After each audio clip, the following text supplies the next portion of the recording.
ঐক্য হতে হবে, এক থাকতে হবে, এক মেজাজ থাকতে হবে। বাংলাদেশের জনগণকে বলবো, আপনারা জানেন জীবনভর আপনাদের মাথায় কাঁঠাল রেগে ওই সমস্ত জালেম গুন্ডা এবং বদমাশরা কি পরিমাণের টাকা পাচার করেছে আপনাদের ধারণাই নেই। মাত্র 16 বছরে পাচার হয়েছে 28 লক্ষ কোটি টাকা। এক বছরে বাজেট 7 লক্ষ কোটি, আর পাচার হয়ে গেছে 28 লক্ষ কোটি টাকা।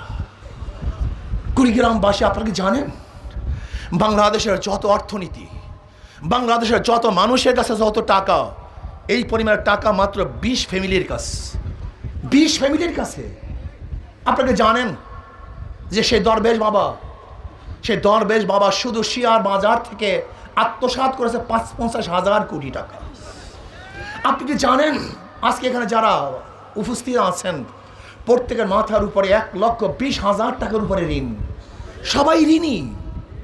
এই টাকাগুলো কোথায় গেছে? বিগত ফ্যাসিস্ট সরকারের পরিকল্পনা মন্ত্রী কি বলেছেন? বাজেট করি 100 টাকা, গ্রামে পুষে 10 টাকা, 90 টাকায় চুরি হয়ে যায়। বিগত ফ্যাসিস্ট সরকারের প্রেসিডেন্ট কি বলেছিলেন? প্রতি বছর যেই টাকা দুর্নীতি হয়, এক বছরে যেই টাকা দুর্নীতি হয় তা দিয়ে প্রতি বছর 2টা পদ্মা সেতু করা যায়। সব টাকা আপনাদের, এই গরিবদের, এই খেটে খাওয়া মানুষদের মাথার ঘাম পায়ে ফেলা টাকা দিয়ে ওরা চুরি করছে, ডাকাতি করছে, অত্যাচার করছে, অবিচার করছে, জুলুম করছে, এই দেশকে বিক্রি করার চক্রান্ত করছে। আজকে ভারতের সাথে যে চুক্তি করেছে, গোলামি চুক্তি। বাংলাদেশের মানুষ স্বাধীন, এরা রক্ত দিতে পারে, জীবন দিতে পারে, গোলামি করতে পারে না। ভারতের সামনে কোনোদিন বাংলাদেশের মানুষ মাথা নত করবে না, গোলামি চুক্তি করবে না। আমরা জীবন দেব, রক্ত দেব, মরে যাব, গোলামি করবো না ইনশাআল্লাহ।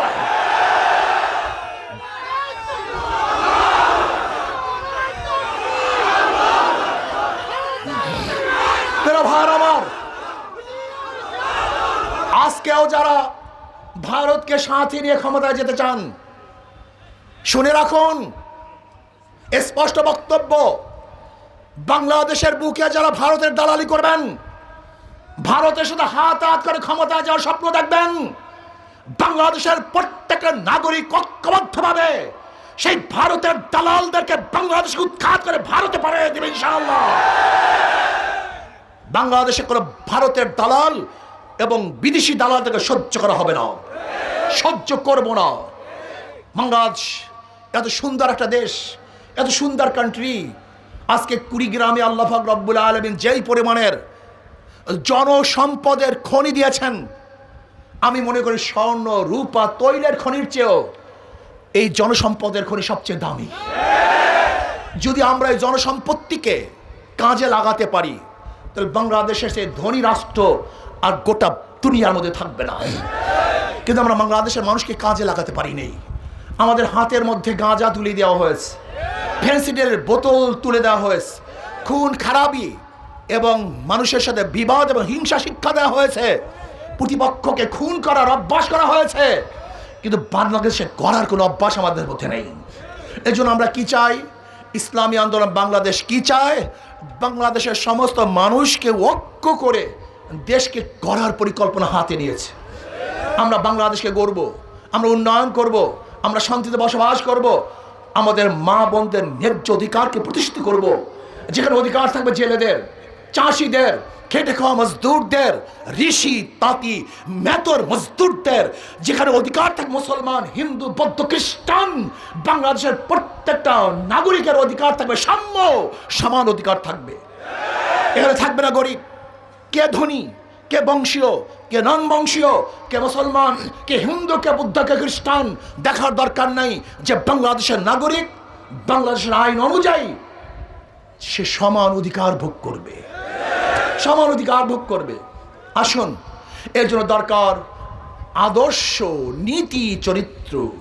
গণতন্ত্র মানুষকে মুক্তি দিতে পারে নাই, সোশ্যালিজম মানুষকে মুক্তি দিতে পারে নাই, সেকুলারিজম মানুষকে মুক্তি দিতে পারে নাই।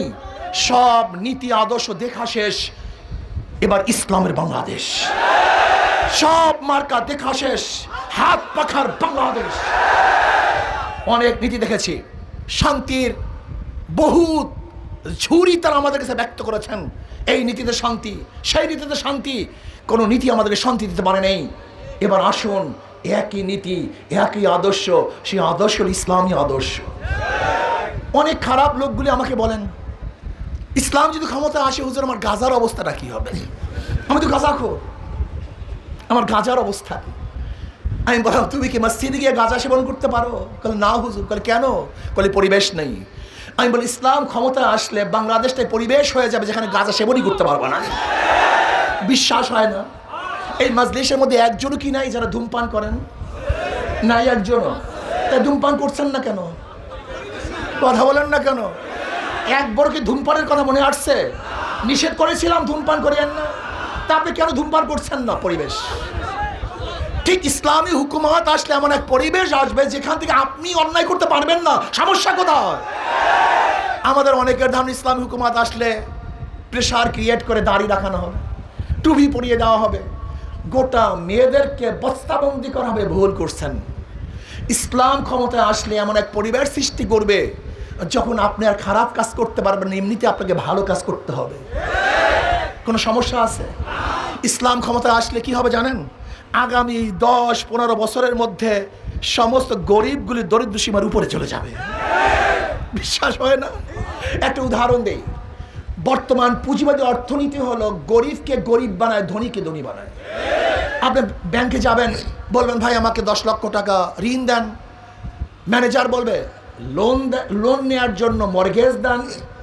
আপনি বলবেন আমি তো গরিব, কোথায় মর্গেজ পাবো? বলে ব্যাংক তো ধনীদের জন্য, গরিবদের স্থান এখানে নেই। যার আছে ব্যাংক তাকে দেয়, যার নাই ব্যাংক তাকে দেয় না। একজন ধনীকে বর্তমান পুঁজিবাদী অর্থনীতি 4 বার ধনী বানায়।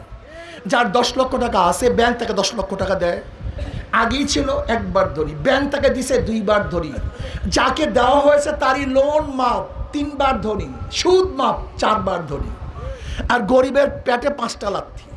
আগের থেকে 10 লক্ষ টাকা ছিল না 1 লাথি, ব্যাংক তাকে দেয় নাই 2 লাথি, তার লোন মাফ হয় না 3 লাথি, তার সুদ মাফ হয় না 4 লাথি। আর যেই বড় লোকদের টাকা মাফ করা হয়েছে ওই টাকা যদি ব্যাংকে থাকতো, আমি বাংলাদেশের নাগরিক হিসাবে তারই অংশী আমি ছিলাম। কিন্তু বড়লোককে মাফ করার কারণে গরিবের পেটের মধ্যে আর 1 লাথি। এর জন্য বর্তমান পুঁজিবাদী অর্থনীতি গরিবকে গরিব বানায়, ধনীকে। আর ইসলামী গোটা অর্থনীতি গরিবদের জন্য। জাকাত কাদের জন্য? মানত কাদের জন্য? ওসর কাদের জন্য? ফিতরা কাদের জন্য? দান কাদের জন্য? ইসলামী গোটা অর্থনীতি গরিবদের জন্য। আমি বিশ্বাস করি ইসলামী অর্থনীতি অ্যাপ্লাই করলে আগামী 5-10 বছরের মধ্যে বাংলাদেশে গরিব খুঁজে পাওয়া যাবে না, সবাই দরিদ্র সীমার উপরে চলে যাবে। কিন্তু কপাল পোড়া গরিবের গোষ্ঠী ইসলাম পছন্দ করে না। আমি এতদিন জানতাম নিজের ভালো পাগলেও বুঝে, কিন্তু আমাদের দেশের গরিবগুলি এমন পাগল নিজের ভালোও বুঝে না। আচ্ছা বলেন তো, চোরের মাধ্যমে চুরি বন্ধ হয়, দুর্নীতিবাজের মাধ্যমে দুর্নীতি বন্ধ হয়, খুনির মাধ্যমে খুন বন্ধ হয়। যাদেরকে নেতা বানিয়েছেন তারা কারা? ওদের হাতের মধ্যে হাজারো খুনের দাগ, ওদের চরিত্রের মধ্যে হাজারো কালিমা। ওরা সুদখোর, ঘুষখোর, ডাকাত, লম্পট, বদমাশ, সবচেয়ে নিকৃষ্ট ব্যক্তি থেকে নেতা নির্বাচন করছেন। আর দেশকে 1 নাম্বার বানাতে চান।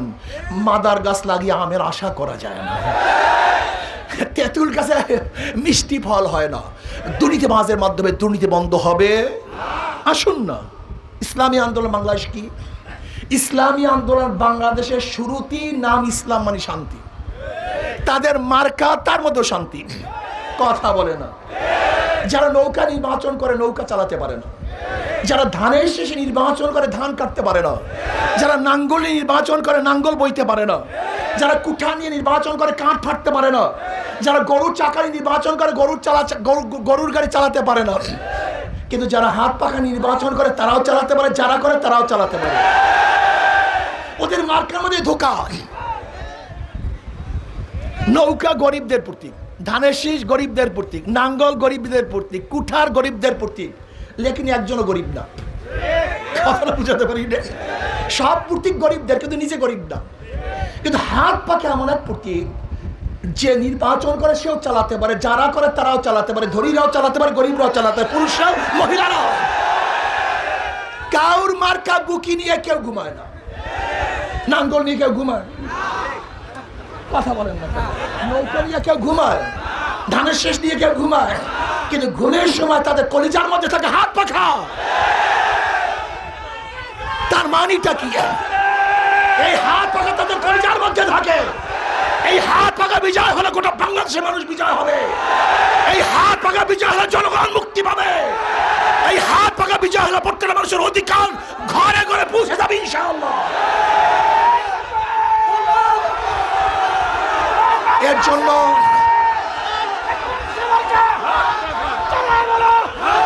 শোনেন, কারেন্ট ফেল করে, হাত পাখা ফেল করে না। কারেন্ট ফেল করে, হাত পাখা ফেল করে না। তার মানিটা হলো তাদের কথায় কাজের মধ্যে মিল আছে। কথায় কাজে মিল পাই, পীর সাহেব চর্ম নেই। ওই শুরুর থেকে যেই কথা শুরু হয়েছে আজও একই কথা। এই স্টেজ অন্য, অন্য স্টেজ অন্য। লিডারদের সাথে দেখা হওয়ার আগে এক কথা, লিডারদের সাথে দেখা হওয়ার পরে অন্য কথা। ইসলামী আন্দোলন বাংলাদেশ এমন এক সংগঠন, শুরুর থেকে আজ পর্যন্ত যে বক্তব্য দিয়েছেন সেই বক্তব্য আছে, থাকবে ইনশাআল্লাহ। কাজে আগামী নির্বাচনে শুধু ভোট আপনাদের কাছে চাই না, আপনারা ভোট দিবেন শুধু এতটুকু চাই না। আজকে ওয়াদা করতে হবে আল্লাহকে সাক্ষী রেখে, এখানে যারা আছেন কমপক্ষে প্রত্যেকটা নাগরিক দেশের জন্য, ইসলামের জন্য, দেশকে স্টাবলিশ করার জন্য, এই দেশকে রক্ষা করার জন্য, প্রত্যেকটা নাগরিকের অধিকারকে ঘরে ঘরে ফিরিয়ে দেওয়ার জন্য আমি একজন হাত পাখার কর্মী হয়ে যাব। শুধু একটা ভোট নয়, আজকের থেকে প্রত্যেকটা কর্মী এবং দেশপ্রেমিক ইসলাম প্রেমিক ভাইরা হাত পাখার পক্ষে মিনিমাম 100 ভোট যোগাবো, 50টা, কমপক্ষে 10টা ভোট যোগাবো। কে কে আছে? নারায়ে তাকবীর।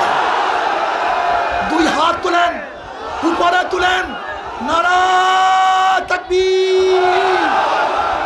মার্কা আছে, কোন সে মার্কা?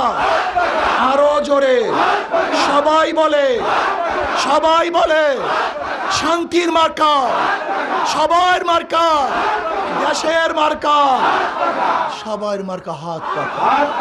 আল্লাহ আমাদের সবাইকে কবুল করে নেন।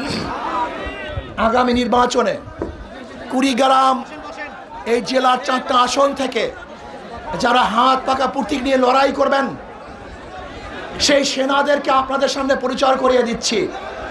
2 জন সেনা নাই, 2 জন আছে, পরিচয় করে দিচ্ছি। আলহামদুলিল্লাহ।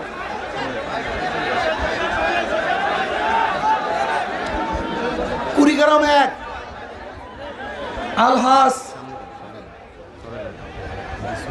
হারিসুল বাড়ি রনি, উনি হজে আছেন, কাবা শরীফ ধরে দোয়া করতেছেন আল্লাহ যেন বাংলাদেশকে সুস্থ করে দেন, নিরাপদ করে দেন, প্রত্যেকটা মানুষের অধিকারকে প্রতিষ্ঠিত করে দেন।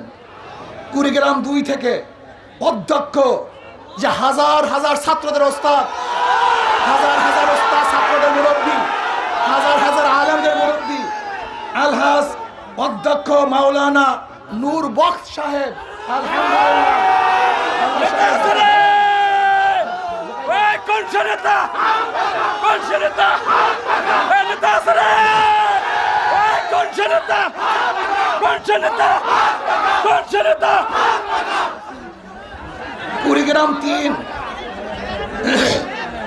কুড়িগ্রাম 3 থেকে ডাক্তার অধ্যাপক আক্কাস আলী সাহেব, তিনি আমেরিকায় গেছেন, আপনাদের সবার কাছে সালাম জানিয়েছে, দোয়া করতে বলছেন, তিনি চলে আসবেন ইনশাআল্লাহ।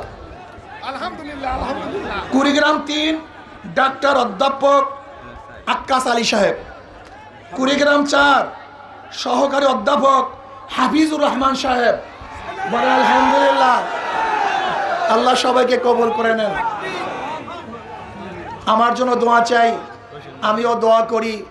আজকের থেকে ইনশাআল্লাহ কাজ শুরু হয়ে যাবে, আমরা ঐক্যবদ্ধ ইনশাআল্লাহ আন্দোলন করব।